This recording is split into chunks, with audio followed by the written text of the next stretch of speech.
welcome to another episode of Mind the Gap, making education work across the globe with me, Tom Sherrington. And here's Emma. Hello, Emma. I love the novelty interest at the moment, Tom. Hello, and I have just apologised off air for being slightly giddy because we're about to talk to one of my absolute all-time edu favourites, one of the gateway drug to cognitive science that is our guest today. Yeah, massive welcome to Dr. Megan Sumeracki. So Megan, welcome to Mind the Gap. Hi, thanks so much for having me. I'm really excited as well. Yeah, so I mean, you're someone who, I've been following for a long time through Twitter, through X, and obviously through the learning scientists, who I always love the fact that on Twitter are called Ace That Test, which is you can talk a bit about that. Yes. Ace That Test is a great hook for people to get into. But learning scientists want number one, but also, as Emma and I were talking about before, one of the reasons we run this podcast, because we love talking to people who write things that we love. And one of our favorite books is Understanding How We Learn. We're showing it now. And you also worked on it with Oliver, who's obviously my great partner working with. So that was great doing the illustrations, and obviously co-written with Jana Weinstein, who you say now goes by Jude. So that book is a brilliant book. I will ask you a bit about it. So, but people will know you for the same reasons I do. But just tell people a bit about where you're up to, in terms of your work, where you're working, and the kind of things that you're doing. Yeah. So I'm a cognitive psychologist. My PhD is in cognition.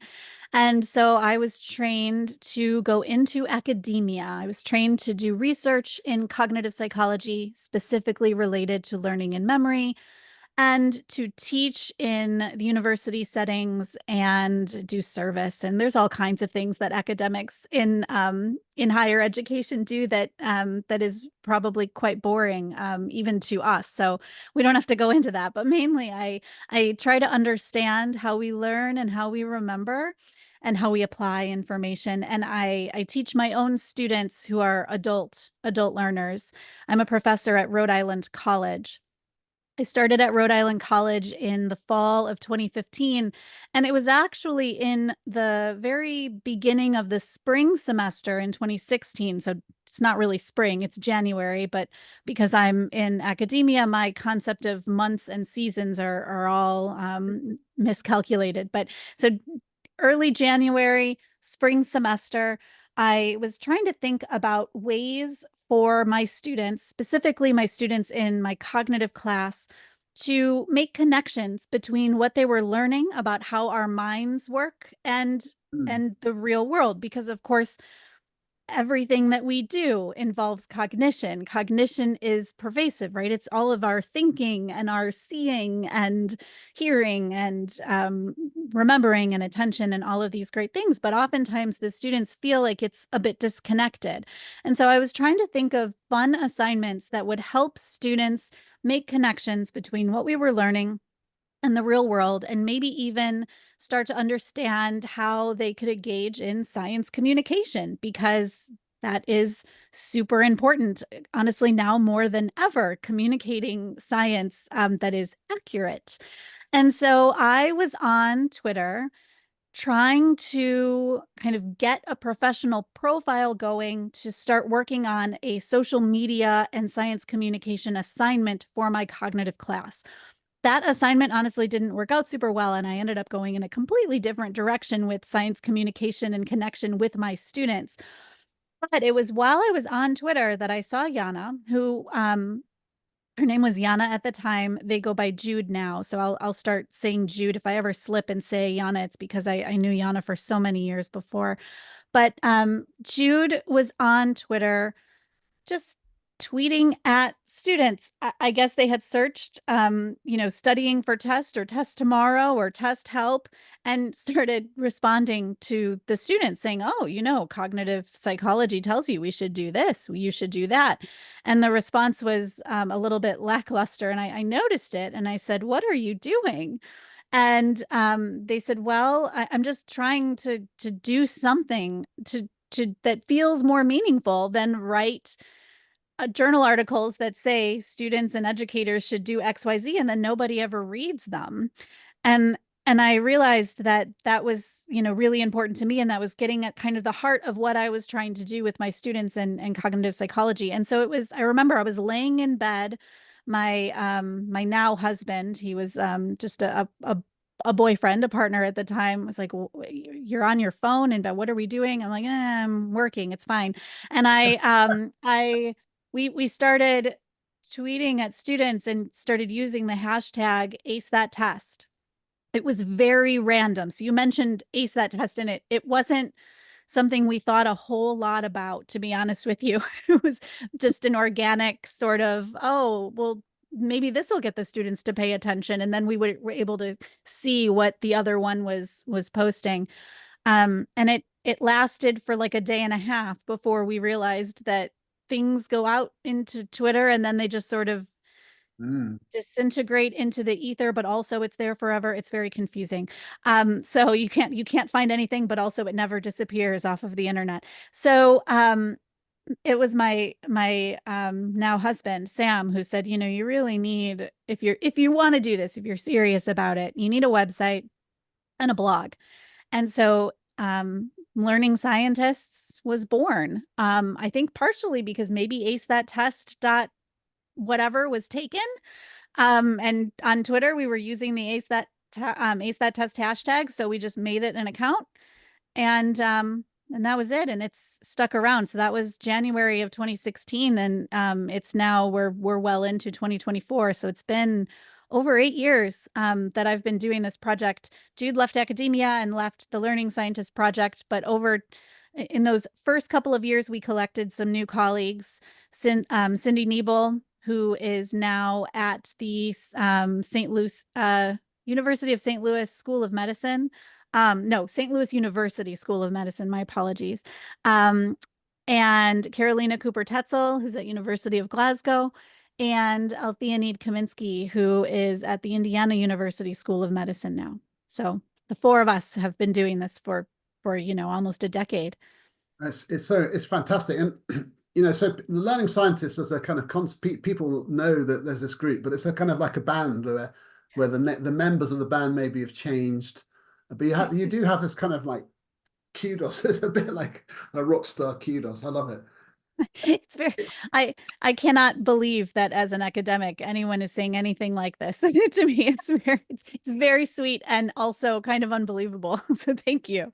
It's good. I mean, I almost want to ask you, what the tracks are like on your next album, because yeah. Well, we do have 3 books now. And I should say I have 3 books across all of us. We've got 5. They're all meant to be very short, quick reads. They have different purposes, but I suppose we could talk about that, but I don't want to belabor that point too much. I'm waiting for my psychology memory to arrive. I'm waiting. Wonderful. Waiting. You've ordered it. So yeah. So when was the first time, Emma, you came across Megan and the rest of the band? Reflecting on the beautiful synergy or symmetry, whichever way you want to look at it, that the Learning Scientists started around the time my youngest child was born. So it's around the same age. But no, I discovered this book when I started a new role as teaching and learning lead and research lead across a trust. And I thought, where do I start with trying to piece together a research-based but a mixed group of schools with mixed range of experience across the kind of the teaching teams and the support teams. And then I chanced upon this book, and I felt like as I opened it, the light came out of it. And and this was where I kind of discovered your work. And it still is. It's the most well-thumbed book, and it's pride of place on the top shelf there, because I must look at it every week, every single week, because I think that for anybody who wants a starting point with as it says there, understanding how we learn, it is the most wonderful, robust, broad, deep grounding in it that's made so accessible and so straightforward to understand. So it's kind of a personal thank you, really, that had I not stumbled across this, I wouldn't have been half as successful in that job. No, thank you. It was a springboard for me. Was it a similar experience for you, Tom? Or yeah, there are a couple of things where I think I trace back my understanding to this, and we've spoken to some other people about this, but I think this was the first time I really understood one. So one of the things I that's in this, you have these 6 things there's a famous poster which which I could sort of bring up on the screen, but there are 6 things which are the kind of the key learning strategies, and in that you include elaboration. And until I came across that, and in the book that you describe this really well, and it's sort of I've got it turned down here, and it's interesting the way I love the way you sort of talk about the fact that it's something you can do alone or in pairs and compare the study of size of that. So I mean, I could embarrass myself by saying what I think it is, but tell people what elaboration is and why it's features alongside things like spacing and retrieval practice and other things in the 6. Oh gosh. So there's sort of 2 answers to that question. So one of the, first, the simple answer, why it's featured among the others, is because we actually identified the key strategies based on a larger review. So Hal Pashler and colleagues, and Hal Pashler is a famous cognitive psychologist, they through the Institute of Education Sciences in the US, did this big report where they evaluated a whole bunch of learning strategies based on, at that point, about a century. Now it's been more. The report was published, if I'm thinking correctly, in 2007, or give or take a year or so. And so they went through a century's worth of literature and identified the strategies that we had the most evidence to suggest were effective in various scenarios. And there have been other review papers that have done this. John Dunlosky and colleagues from 2013 does this as well. And so the kind of simple answer is that's why it's included. We didn't decide which strategies we relied on this report from a whole bunch of cognitive scientists that went through and systematically evaluated the evidence.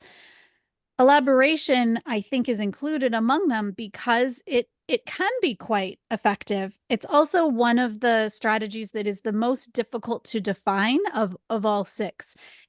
It really, among cognitive psychologists, can mean a lot of different things, but the definition that seems to work the best in terms of real life educational scenarios is this idea of making connections, whether that's connecting concepts that you already know and understanding how they work together, or integrating something that you're learning, something new, into a structure that you already have, the information that you already know, adding additional memory features or explanations. So it's not just knowing that, X works in Y way, but understanding why I probably shouldn't have used the letter Y, right? Let's say A works in B way, but why A works in B way, whatever the case may be.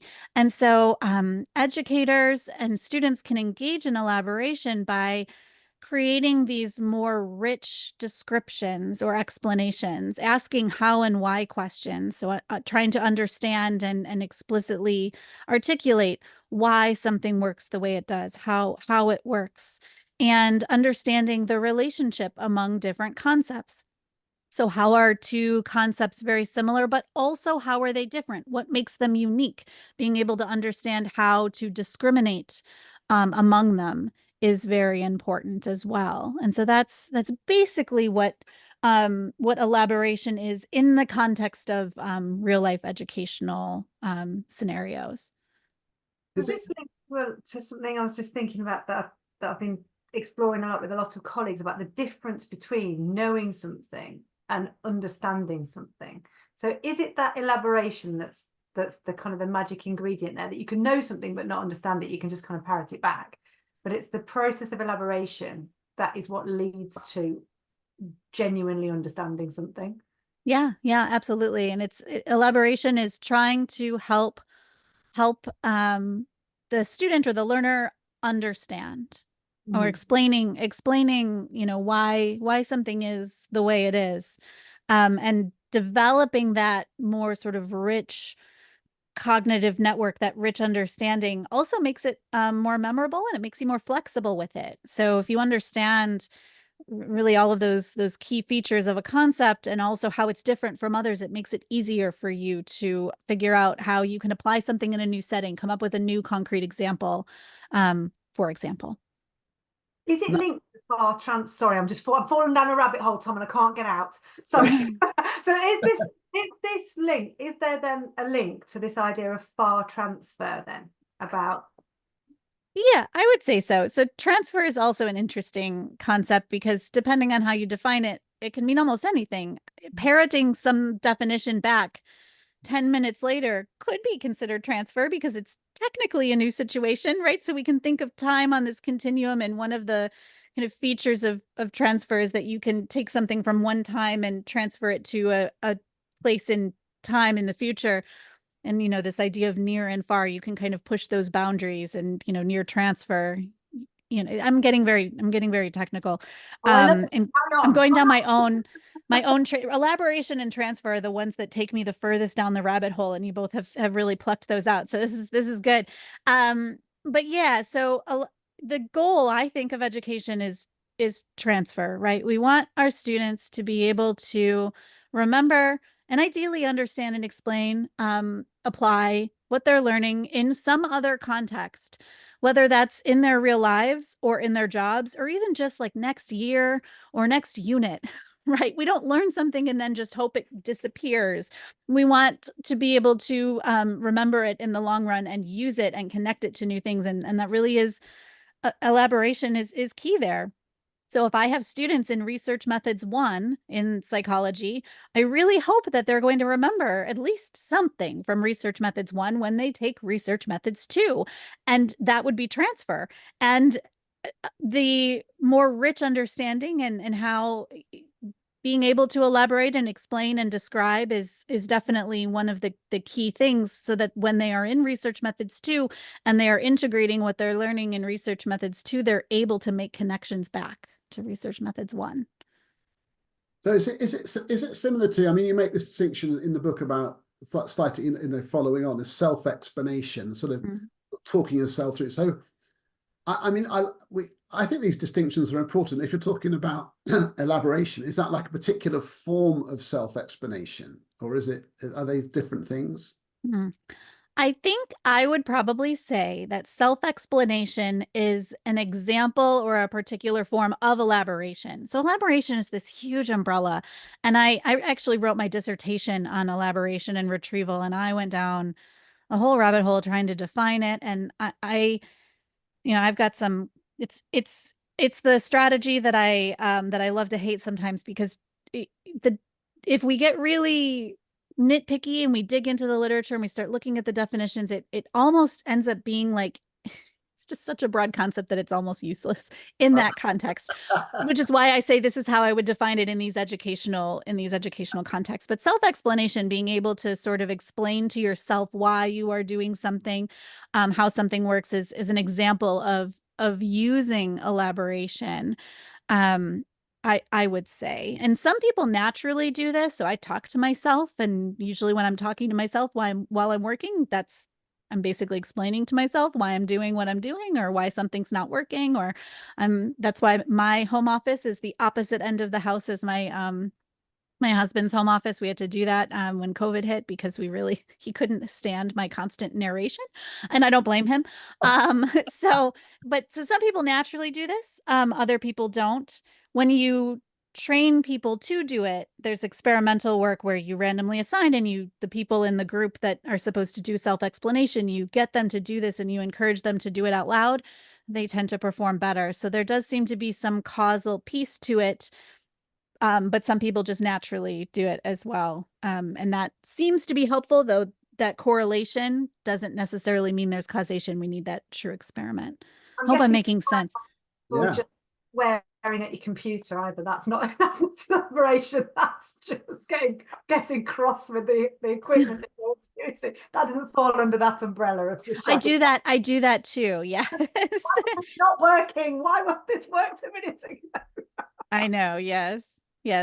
One of the things you mentioned in that you just alluded to it was the concrete examples. And again, you know, I attribute this to the learning scientists, and I have this example when I mentioned this in a training scenario, that when my son was studying for one of his exams, when we'd call it year 10, I think you'd call it grade 9, where he was learning his sort of reactions of metals, and he could say to me, okay, metal plus acid makes salt plus hydrogen. Like he knew that. And I said, hey, that's great. So what would you get if you reacted zinc with hydrochloric acid? And he said, well, I don't know. I said, but you just told me the rule, and he didn't know any concrete examples. So and then subsequently seeing that, I just thinking that's, that he hadn't been, when he was studying, he wasn't thinking I need to know some examples. He just was learning the rules and he couldn't apply them. And that to me was like, wow, you've explained, you've actually, this is one of the 6, and it was totally relevant. So that's interesting, isn't it? Is that something which you think is a powerful one for students to think about? I do, and that almost sounds more like elaboration to me. It sounds like it sounds like what he was doing was remembering the definition, but not truly understanding what it meant, so that then when you put in pieces and gave an example, he was not able to make the connection between okay, you've given me this particular metal and this particular acid, and when I've already forgotten what you said because I both don't know the examples or the rule, but what we wasn't able to piece it together in that way. And so the same could be true of a student who knows a bunch of examples, right? A student could memorize maybe 3 or 4 of those examples, but not really understand the underlying structure and not know what it means. And they would be in trouble if a novel example was given. And so the elaboration, understanding what each piece was, what it means, and why it works the way it works, could lead to being able to generate those examples on their own. But in the same way, more concrete examples, and not just memorizing concrete examples, but having a few of them and being able to understand the underlying structure would also really aid in understanding. And so often when we teach, I think we know that we should use examples. We give an example or maybe 2, but we don't use examples in an intentional way to try to promote expertise. It's really important to have multiple examples, 2 or more, and it's really important to make sure that those examples have different surface features within reason. So with your example, probably the surface features are going to be relatively similar because you are learning, metal and acid. That is what you said, right? Metal and acid. I haven't drifted too far afield on that one, but I'll use an example from the book because this one's really salient to me. This idea of scarcity, understanding the concept of scarcity when resources or something is somewhat rare, when it's scarce, we have less of it, that drives up the cost. And I could give an example about plane tickets and buying, flight prices, right? So when the flight is first posted, there's a lot of seats, tickets might be cheaper, within reason. Of course, now after COVID, everything is all wonky, but at least it worked before this way. And then as you got closer and closer to the date, seats became more and more scarce, and so the price goes up. So it's much more expensive to buy a flight 2 weeks before than it is a few months before. We learned that in our family a little while ago when we had to postpone something. But if I just gave this example to a novice, what they might remember, and what we find that they often remember, is tickets, flights, and they struggle to make the connection to something else. And I could give another example about Taylor Swift tickets. Those, they're not enough to go around, so they are scarce. And so that drives the price up on those things insanely. Tickets to go see Hamilton is similar. The demand is really high and there's not enough. And so, but if I did that, right, the students really might be like, oh yeah, that one's the one about tickets.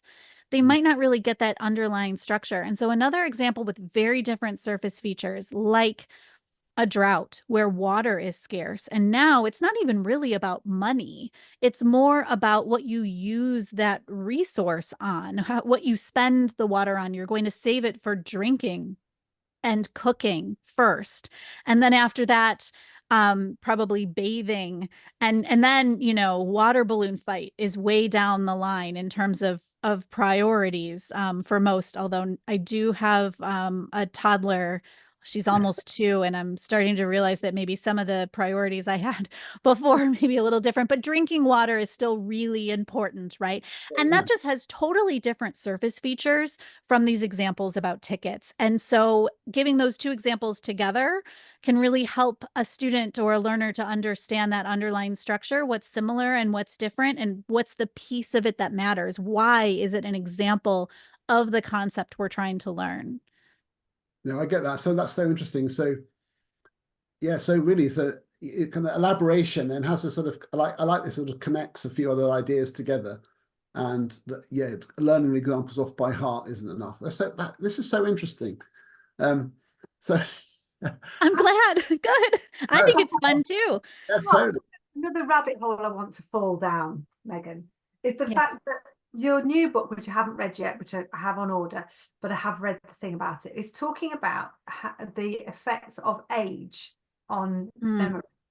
And I'm just thinking in terms of the bandwidth of children that we teach in education. Is there anything to do with age and memory that would be useful for people who are tuning in to listen to think that, you know, at this age or this age or this age, there are particular implications for how we might manage memory? Potentially. So so the Psychology of Memory is a book that the editor that we worked with, asked us to write this book. It's part of a specific series, and they wanted us to cover just memory as a whole. And they wanted us to do it in about 40,000 words, and which is not very, it sounds like a big number, but it's really not. The book is nice and thin, and that's the point of the series. It specifically was supposed to have about 6 to 8 chapters, and to be very brief introductions to these concepts. And so I worry sometimes that people who are really into the education space, they see that we've written this book and they think, this is going to be all about how memory applies to education. Or there's people that are interested in it because they see there's a chapter on memory and aging, and they're like, oh, this is going to be a deep dive into understanding dementia and Alzheimer's. And it's, if that's what you're looking for, you're going to be very disappointed. And I don't want anyone to be disappointed. It's an overview, right? So I think it's interesting, and we have lots of fun examples in there, but it's not a deep dive in any one of those areas. And so we do have that chapter on development, and we talk about how our memories change as we age, and sort of the difference between you know, what can we remember in the moment when we're a child. So if I ask my my almost 2-year-old, you know, what we did 5 minutes ago, I may or may not get the correct answer. It's probably not even due to memory. It could just be like, that's what we do all day. We play with the stuffed cats all day. That's just what we do, right? So there's a difference between that and then when she's older, asking her about memories from her childhood. And so we talk a little bit about that, and how we don't have the greatest memories when we're little kids, but we also tend to forget a fair amount when we get older. And there's things that we would have remembered as kids we don't remember anymore. We remember a ton from that phase in your early, kind of late teens, early 20s. And then depending on the task that we're talking about, cognitive peak could be in your mid 20s. Some things it's mid 30s. There are some things that keep getting better. So vocabulary, for example, tends to increase as we get older. That doesn't tend to decrease, but things like processing speed, unfortunately, I'm guessing we're all past our peak, which is about 25. I'm so coming down the other side of that curve. Yes, well, me too. Me A too. roller coaster. Just Yes. Yes. So I mean, I don't think that. I mean, little kids, they have differences in terms of what they remember. I'm not sure that we necessarily approach things differently, other than to just understand that little kids are not going to remember as much, but I think we all kind of get that. But in many ways, if we think about education, what we're trying to do is, when we learn something, it starts out as an episodic memory. So you remember hopefully you remember the thing, but you also remember when you learned it, what the source of the learning was, you know, the context in which you learned it. You might even remember like, oh, I remember we did that type of maths problem that day, and it was the day that there was the big blizzard, or you know, you have these episodic features attached to that memory. But those episodic features don't really matter as much. Maybe they do, and maybe they help you retrieve and remember, but it doesn't so much matter if you remember that you learned how to divide fractions the day there was the big blizzard. You just need to remember how to divide fractions. And in many ways, practicing over time, so using spacing and retrieval practice and interleaving over time kind of helps strip away those contextual features of the memory and helps you just remember that thing, which is what we would call a semantic memory. And so, you know, little kids will, once they learn what a cat is, they know pretty well what a cat is. They struggle with it some, right? So they tend to, you know, and all animals become cats, and then it's actually no, only my stuffed cat is a stuffed cat. You might have a guess as to what my daughter is pretty obsessed with these days. That's strongly. Yes, she's a cat person. She comes by it honestly from our family, but you know, they eventually kind of, it stabilizes, they understand that concept, and this as they continue to add things into their network, and they don't have to remember specific instances. And that's totally fine. So I'm not sure I've even answered your question. But you know, I definitely want to make sure everyone knows that for that particular book, it's not a deep dive. And it seems like, at least as it's been out for almost a month now, and people seem to either really love it and think that the examples are fun and it's a really good brief introduction to memory, or they hate it because they wanted some, you know, specific concept to go into tons of depth, and we just didn't do that because that's not what the point of the series is. We have to. I have to get hold of that one. It's not arrived. It's not arrived for me either. But I'm looking forward to it. So remind me, just so we underline it. What is the name of the book again? It's called The Psychology of Memory. It's part of the series, The Psychology of Everything. They have all kinds of books. So the psychology of gender, intelligence, but they also have kind of fun niche things like the psychology of gardening, the psychology of time, the psychology of vaccines. They've got all kinds of them. And I think they're interesting, and they're all quite thin, quick reads. Oh, it's like talking my language. Thin, quick reads. Yeah, I think they're great, but it's not a really exhaustive textbook. I wish I didn't let the first couple of Amazon reviews, I wish I hadn't looked. And then after I looked, I wish I hadn't let them kind of get under my skin a little bit, because I want to respond and be like, that's not the point of the book. But in any case, yeah, so that's that one. And then there's one that we haven't talked about that I was the lead author on, Ace That Test, A Student's Guide to Learning Better, which is almost, it's the student version in some ways to understanding how we learn.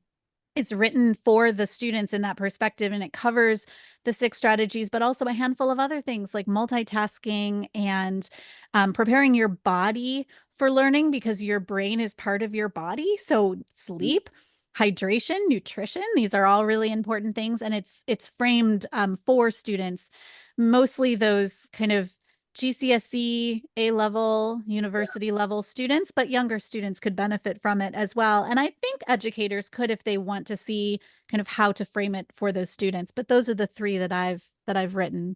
I mean, I'm definitely read that. I mean, we've just done a book called Learning Walkthroughs, and some of the similar ideas. One of them is about the shed method, which is an idea that from my next door neighbor, actually, who's written this book called The Shed Method: Sleep, Hydration, Exercise, and Diet. And that features, so I'm glad that you mentioned it as well.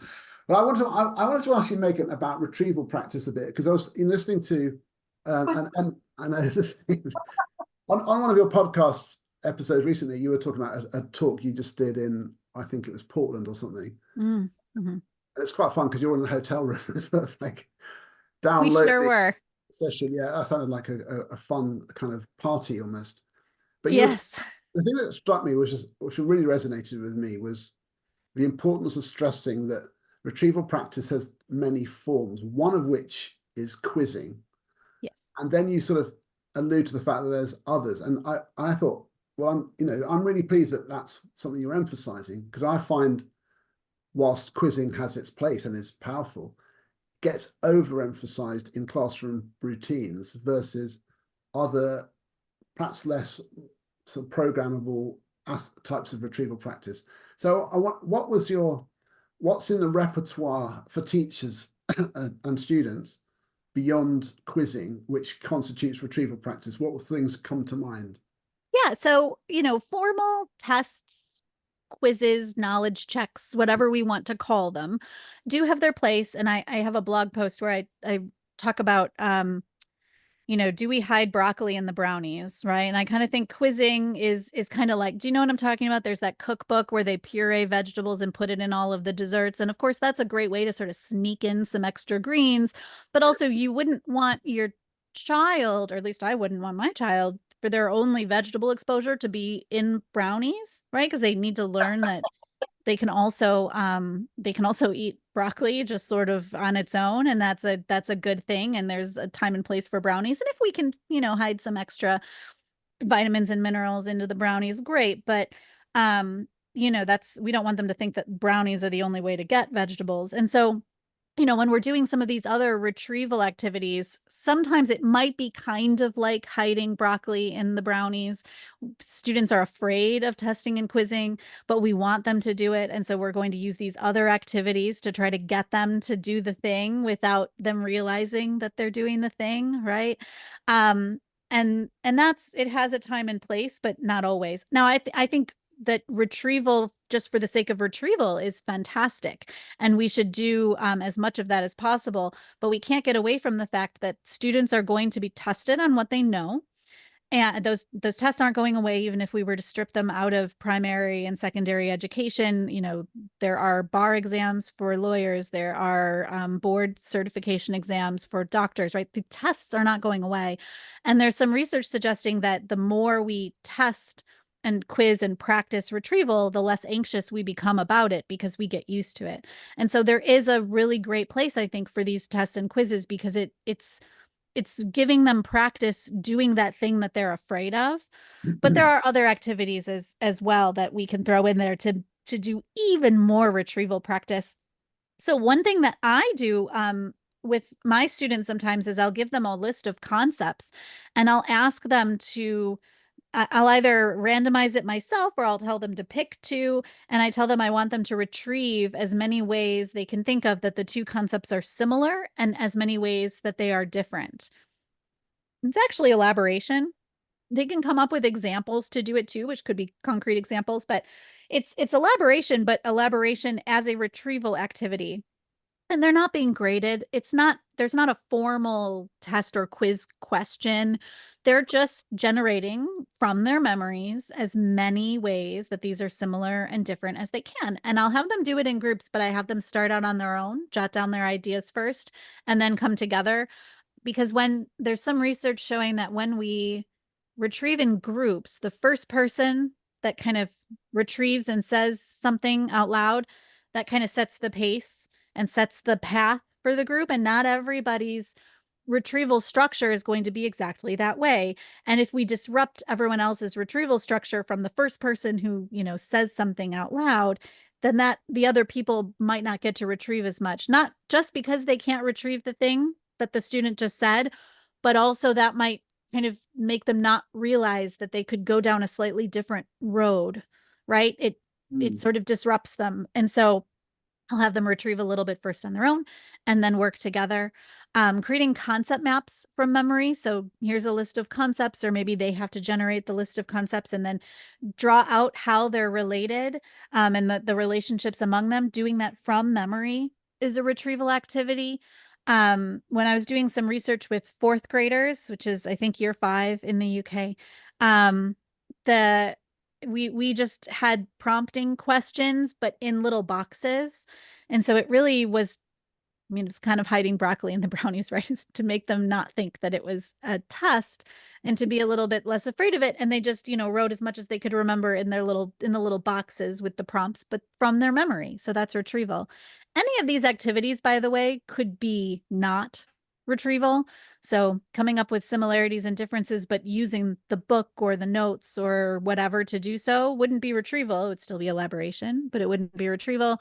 Same with Same with, writing out things from in the boxes. But the key to retrieval is from your own mind, bringing it to memory, and you can infuse that into all kinds of activities.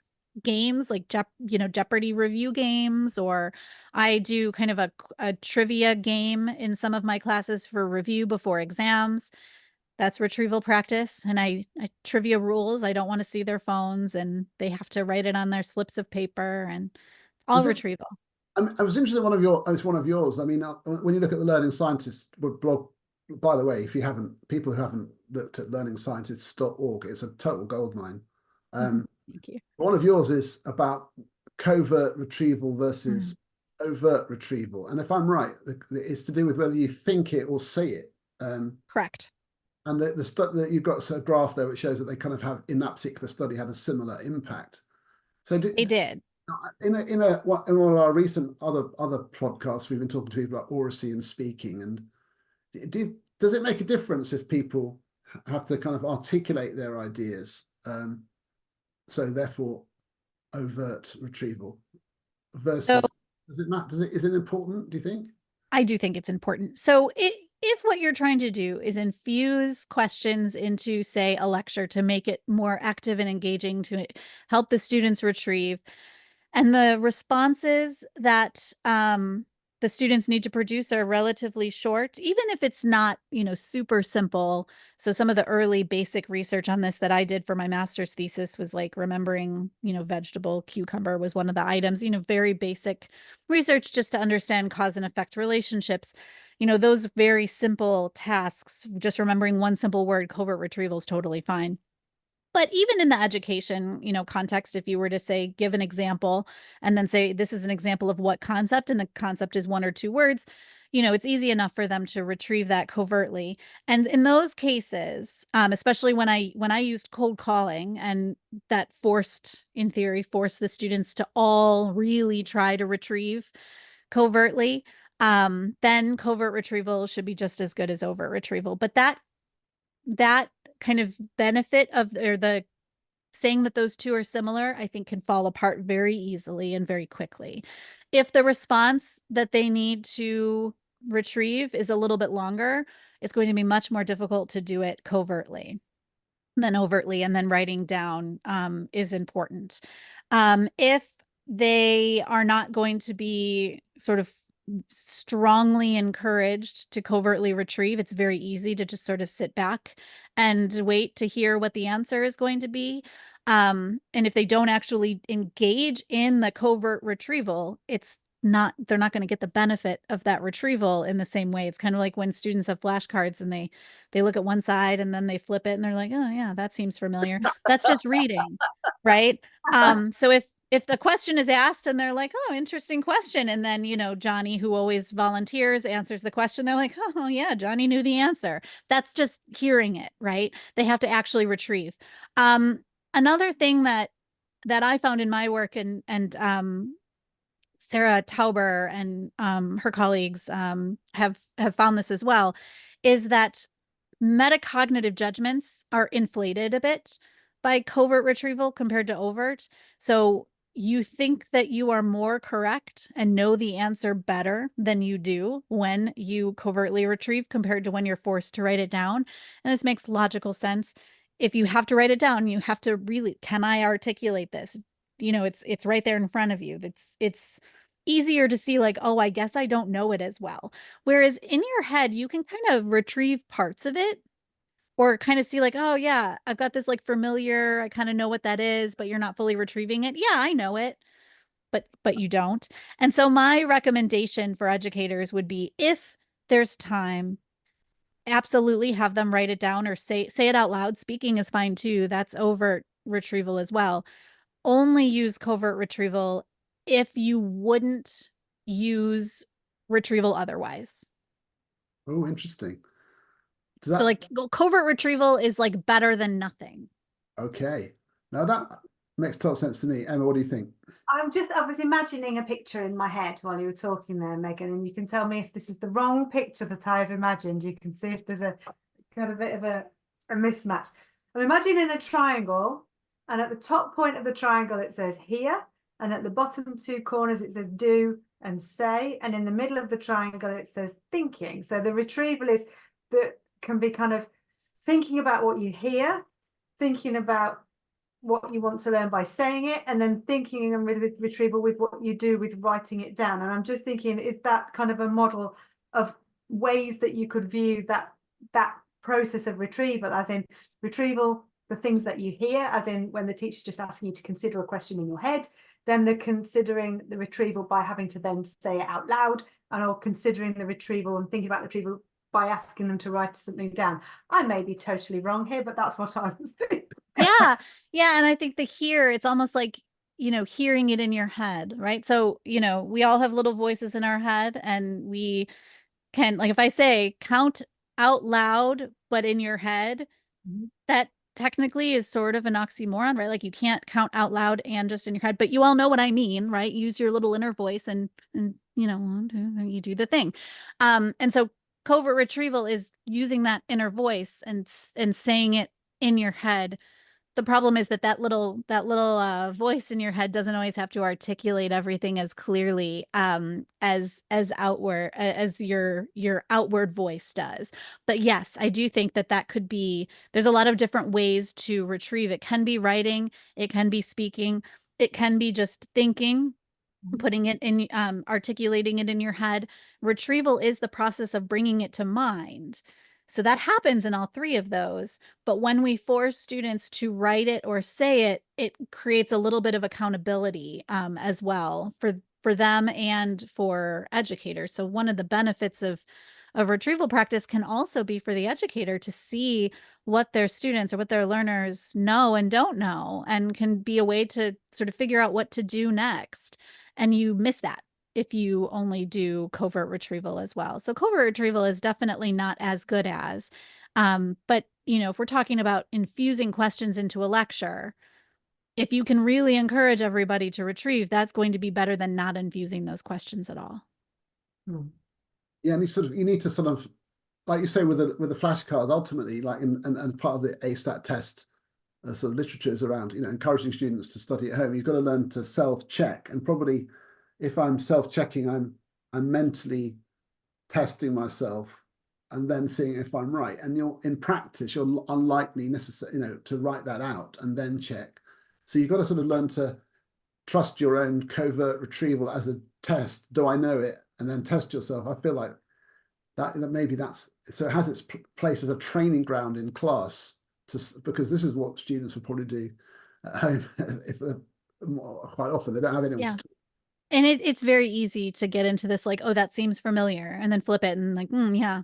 And without really retrieving it. And so say it out loud, write it down. This is the benefit of study groups, because you then have an audience. So it does feel kind of weird to say it out loud to nobody or to write it down. We don't write things down unless it's going to be turned in and graded. Why would we do that? What's the point?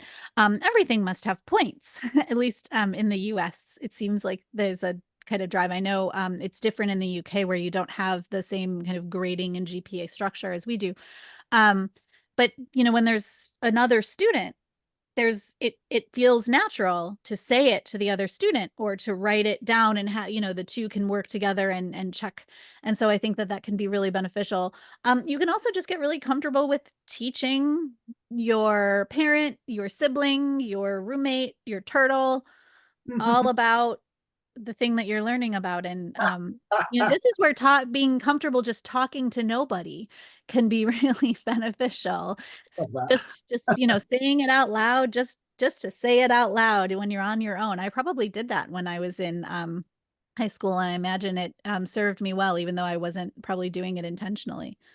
Wow, it's amazing how I love these things, because you do go from the kind of the abstract world of, you know, cognitive science and experiments into kind of real practicalities here. Yeah. One of the things I wanted to just we're gonna run out of time soon, but there's a debate, and we know we've had various researchers on, like Professor Rob Coe and people. And there's a lot of discussion in the UK. There's a bit of an evaluation by the Education Endowment Foundation recently about techniques that start off in a laboratory, and then when you actually study their impact in a classroom, they're sort of mediated through the actual scenario of the room and the technique, and often the results are a bit inconclusive, shall we say, or there's not enough studies of that type. So what's your view as a cognitive scientist? What's your view of the need for kind of classroom studies where your ideas are kind of deployed? Yeah. So, my perspective is that it's one piece of the puzzle, and it's a very important piece, but it is not, it's not going to stand by itself in many ways. And the reason is the early research, the basic research where we're using extremely simple materials, that really allows us to maintain tight control over all of these different variables. And that's important because that allows us to determine cause and effect relationships. If we know what is causing learning, or what is causing attention shifts or more sustained attention, or whatever, if we can figure out what the building blocks of the mind are, if we can figure out how those pieces work, it then allows us to design strategies or procedures or interventions that should work in the classroom. Now, that doesn't mean that we only use the basic research and then design it and say, well, this should work, therefore toss it into the classroom, because all of those other variables that we controlled for in the lab are really important, and we have to understand them and pay attention to them as well. But if we just started in the classroom and something worked, that almost sounds like best case scenario because we're now at the end point, but we don't know why. And if we don't know why, then nothing can change about that procedure, or we can't guarantee that it would work. And so, it would work for that particular class of students, but would it work for students that are a little bit older, students that have slightly lower working memory capacities, students that have slightly, maybe students who where English is not their primary language, or the language that is being taught in is not the primary language. So, English could be a primary language. English is my first language, but if I go to a class in French, I'm not going to have any clue what's going on, right? So, there's all these different variables, and so the basic research and then kind of applied laboratory research where we're using more complex materials and looking at lots of different variables, it lets us be a little bit more flexible so that by the time we get to the classroom, we kind of know what the thing is that's causing learning, and then we can deal with some of these other pieces. And if something works well, we can say, okay, we have a pretty good understanding about why it's working. If something doesn't work, then we can take a look and try to understand what's going on and what's different about that particular procedure, and maybe go back to the basic research. So if it's something to do with, sustained differences in sustained attention or differences in background knowledge or what have you, we can go back to the basic research and take a look and try to understand. And that's why I think it's part of the kind of the whole big puzzle. Effects also tend to get smaller when you get into the classroom, in part because all of those other variables are not as tightly controlled. So it produces noise in the data more so. And so if you start in classroom research, you just need massive sample sizes, and there's a lot of statistical reasons as well. And so I think it just gives us a better understanding, a more well-rounded understanding of what's going on when we have research at lots of different levels, and we're looking at a lot of different variables, both at the basic level and at the classroom level. And so we don't want all of one or all of another, I don't think. Well, that makes total sense. I think that's I one hope of the, so. it slightly frustrated me about the response to that report that came out, because I was thinking, well, it's sort of people look for proof, and you think, well, your level of sort of fundamental concepts and the way you explain, for example, elaboration. I think it's sort of up to teachers to say, well, I get the concept. Let me see kind of how that might manifest itself in my particular context. But the concept is sound. It's evidenced through those controlled studies. But it doesn't mean it works in here and here and here unless you do it in certain ways. And we need to find out what those ways are. I like that. I like that. The fact there's a bit of the interplay between practitioners. Yeah.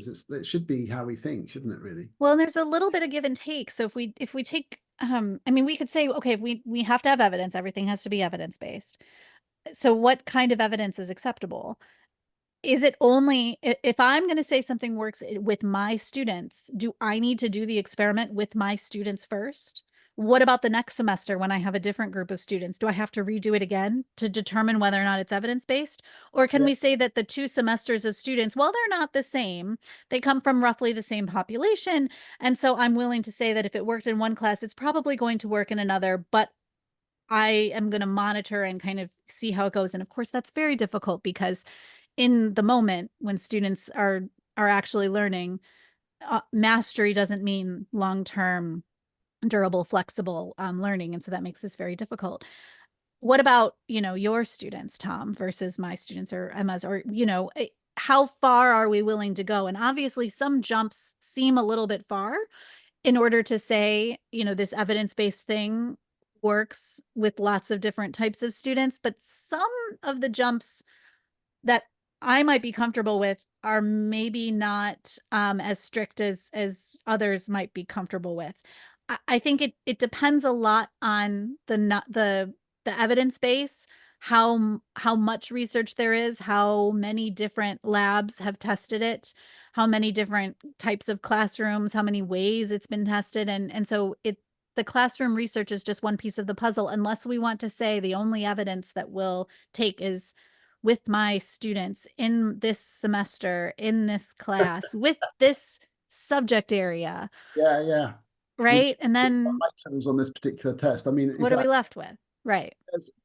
But, I think but this is why this is such an interesting discussion, and why I love the research ed movement and just other movements where practitioners, it's like the work of Pooja Agarwal and Prateek Bain, they're kind of like teacher meets researcher, and they kind of have this whole thing, and their work is fantastic for that reason. But I have to say, I mean, we're gonna I know we're over the line here. Our producers sort of we're getting worse and worse at this, because we just they get longer and longer. I could talk about this all day, but I thank you so much. No, honestly, this has been really fun. The time flew by. I know. Loved it. I've so loved it. I could talk to you, Megan, for hours. I could sit here, I could have a drink, my dinner, and I could still be here hours later. A drink? I can talk for much longer if I had a drink. But I want to say this because I feel like, sometimes, and to be honest, when we first started doing this podcast, we were asked to it was sponsored by a publisher, but now we do it on our own. We choose. This is literally one of my favorite books about teaching and education, and I really, honestly, and I'm looking forward to getting understanding how we learn. It's so clear, it's so succinct, it's so accessible. It's a kind of masterclass in communicating those ideas. So if you people listening haven't got Understanding How We Learn by Weinstein and Sumeracki, it's a classic. Thank you. Thank you. By the lovely Caviglioli as well. Yes. And his illustrations are so simple and clean. Yeah, they're brilliant. But also the ACE-LAT test, Learning Scientists website, you give out so much free stuff. There's podcasts, there's articles, there's downloadables for students. It's just superb. So look, keep on doing what you're doing. It's so exciting to follow the work you're doing. And when Emma and I wanted you to come on, we were sort of saying, do you think she'll say yes? Oh gosh, I'm so sorry I left you hanging for so long. It's really just that I'm really bad at paying attention to Twitter, especially these days. Yeah, I don't blame you for that. So I'm glad I realized that I had never responded, because I certainly, it wasn't my intent to leave it for so long. Thank you. Thank you. Well, look, so thanks to Megan Sumeracki for joining us on this episode. It's been an absolute treat. And thanks once again to everyone who listens to Mind the Gap.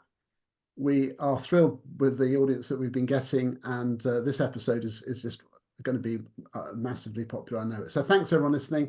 This has been Mind the Gap, making education work across the globe, with me, Tom Sherrington and Emma Turner. See you very soon.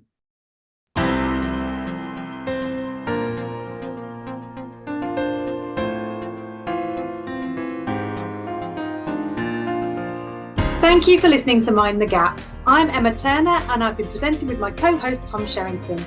If you enjoyed this episode, please leave us a review, share on social media, and subscribe wherever you get your podcasts. Find us on our YouTube channel, search for Mind the Gap with Tom and Emma, or head over to Spotify for an audio version. This podcast was produced in association with Haringey Education Partnership, and our producer for today's episode was Luke Kemper.